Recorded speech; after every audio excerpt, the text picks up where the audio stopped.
नमस्कार मित्रों, ज्ञानकुंज चैनल पर आपका स्वागत है।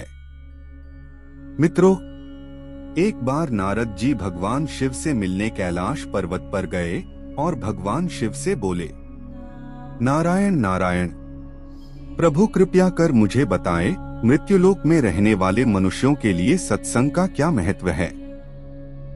भगवान शिव मुस्कुराए और बोले, हे नारद, मनुष्य जीवन कैसा है? पानी जैसा, जिसमें डालोगे वैसा हो जाता है। सत्संग में डालते हो तो सत्संग में, उस ऊर्जा में मनुष्य वैसे हो जाते हैं।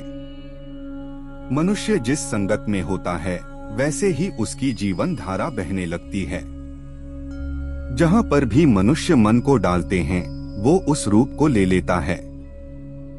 इसलिए भी सत्संग बहुत आवश्यक है।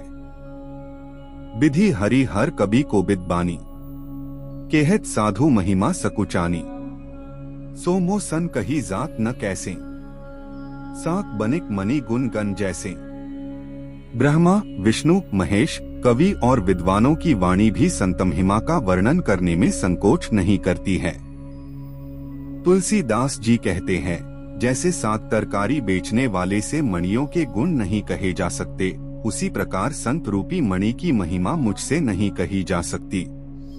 इस कथा को पूरा अवश्य सुने, तब आपको ज्ञात होगा सत्संग का हमारे जीवन में वास्तव में क्या महत्व है। एक था मजदूर। मजदूर तो था, साथ ही साथ किसी संत महात्मा का प्यारा भी था। वह सत्संग का प्रेमी था। उसने शपथ खाई थी कि मैं उसी का बोझ उठाऊंगा, उसी की मजदूरी करूंगा, जो या तो मेरे से सत्संग सुने अथवा मुझे सत्संग सुनाए। वह प्रारंभ में ही यह शर्त रख देता था, जो सहमत होता उसका ही वह काम करता। एक बार कोई सेठ आया तो इस मजदूर ने उसका सामान उठाया और सेठ के साथ वह चलने लगा। परंतु जल्दी जल्दी में वह सेठ से शर्त की बात करना भूल गया। आधा रास्ता कट गया तो उसे याद आ गया और उसने सामान रख दिया और सेठ से बोला, सेठ जी, मेरा नियम है कि मैं उन्हीं का सामान उठाऊंगा जो कथा सुनावे या सुने। अतः आप मुझे सुनाओ या मेरे से सुनो। परंतु उस सेठ को जरा जल्दी थी। वह बोला, तुम ही सुनाओ। मजदूर के वेश में छुपे हुए उस संत की वाणी से कथा निकली और इस प्रकार मार्ग तय होता गया। सेठ के घर पहुंचे तो सेठ ने मजदूरी के पैसे दे दिए। मजदूर ने पूछा, क्यों सेठ जी, सत्संग याद रहा? सेठ बोला, हमने तो कुछ सुना ही नहीं। हमको तो जल्दी थी और आधे रास्ते में दूसरा मजदूर कहाँ ढूंढने जाऊं, इसलिए शर्त मान ली और ऐसे ही हाँ हूं करता आया। सेठ आगे बोला, हमको तो काम से मतलब था, कथा से नहीं। भक्त मजदूर ने सोचा कि सेठ कैसा अभागा है, मुफ्त में सत्संग मिल रहा था और सुना नहीं। यह पापी मनुष्य की पहचान है। उसके मन में तरह तरह के ख्याल आ रहे थे। अचानक उसने सेठ की ओर देखा और गहरी सांस लेकर कहा, सेठ, कल शाम को 7 बजे आप सदा के लिए इस दुनिया से विदा हो जाओगे। अगर 7:30 बजे तक जीवित रहें तो मेरा सिर कटवा देना। जिस ओज से उसने यह बात कही सुनकर सेठ कांपने लगा। सेठ ने भक्त के पैर पकड़ लिए और बोला, मुझे क्षमा कर दो। तब भक्त ने कहा, सेठ, जब आप यमपुरी में जाएंगे तो आपके पाप और पुण्य का लेखा जोखा होगा और हिसाब देखा जाएगा। आपके जीवन में पाप ज्यादा हैं, पुण्य कम है। अभी रास्ते में जो सत्संग सुना, थोड़ा बहुत उसका पुण्य भी होगा। आपसे पूछा जाएगा कि कौन सा फल पहले भोगना है, पाप का या पुण्य का। तो यमराज के आगे स्वीकार कर लेना कि पाप का फल भोगने को तैयार हूँ, पर पुण्य का फल भोगना नहीं है, देखना है।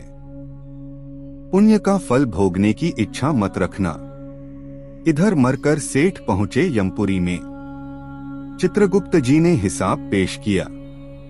यमराज के पूछने पर सेठ ने कहा, मैं पुण्य का फल भोगना नहीं चाहता और पाप का फल भोगने से इनकार नहीं करता। कृपा करके बताइए कि सत्संग के पुण्य का फल क्या होता है। मैं वह देखना चाहता हूँ। पुण्य का फल देखने की तो कोई व्यवस्था यमपुरी में नहीं थी। पाप पुण्य के फल भुगताए जाते हैं, दिखाए नहीं जाते। यमराज को कुछ समझ में नहीं आया। ऐसा मामला तो यमपुरी में पहली बार आया था। तब यमराज उसे ले गए धर्मराज के पास। अब धर्मराज भी उलझन में पड़ गए। चित्रगुप्त, यमराज और धर्मराज तीनों सेठ को ले गए सृष्टि के आदि परमेश्वर के पास। धर्मराज ने पूरा वर्णन किया। सुनने के बाद परमपिता मंद मंद मुस्कुराने लगे और तीनों से बोले, ठीक है, जाओ अपना अपना काम संभालो। सेठ को सामने खड़ा रहने दिया। सेठ बोला, प्रभु, मुझे सत्संग के पुण्य का फल भोगना नहीं है, अपितु देखना है।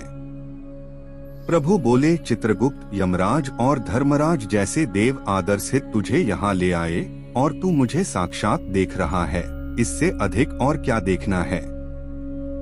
एक घड़ी आधी घड़ी, आधी में पुनि आध। तुलसी सत्संग साध की, हरे कोटि अपराध। जो 4 कदम चलकर के सत्संग में जाता है तो यमराज की भी ताकत नहीं उसे हाथ लगाने की। सत्संग श्रवण की महिमा इतनी महान है। सत्संग सुनने से पाप ताप कम हो जाते हैं। पाप करने की रुचि भी कम हो जाती है। बल बढ़ता है, दुर्बलताएं दूर होने लगती हैं। धन्यवाद मित्रों। कथा पसंद आए तो कमेंट में ओम नमः शिवाय अथवा हर हर महादेव अवश्य लिखें। साथ ही चैनल पर नए हैं तो चैनल को सब्सक्राइब करना न भूलें।